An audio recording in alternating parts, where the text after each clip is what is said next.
L'Union européenne est en relation permanente avec le reste du monde. Au Parlement européen, 41 délégations de députés maintiennent ces rapports avec leurs homologues à travers le monde. Cela organise en fait, je dirais, la diplomatie parlementaire avec soit des États partenaires, soit des régions.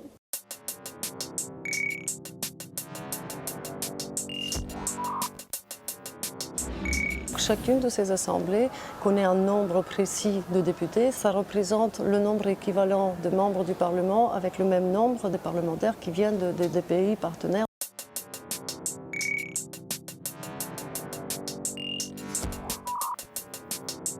Ça dépend de quel type de délégation vous êtes. Pour les ACP, c'est dans l'accord de Cotonou, c'est bien institutionnalisé. ACP européenne, c'est Afrique, Caraïbes, Pacifique. Il y a 2 sessions parlementaires plénières, là où les parlements paritaires est au complet, et vous avez alors des réunions régionales. Pour ce qui est des autres délégations, ça marche beaucoup sur l'invitation, c'est-à-dire qu'il y a des pays pour lesquels aujourd'hui il est prioritaire d'aller voir sur place.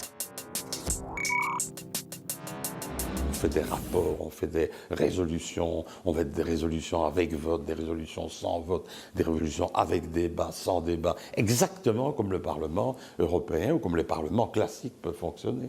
Il y a un rapport.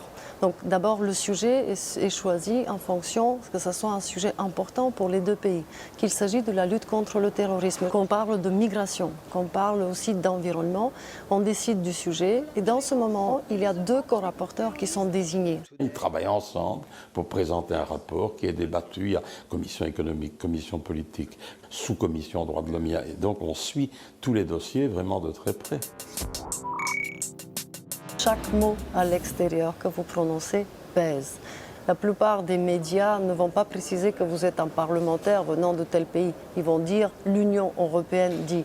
Le Parlement européen a un pouvoir mégaphonique qui est colossal. Aucun président n'aime être critiqué par le Parlement européen.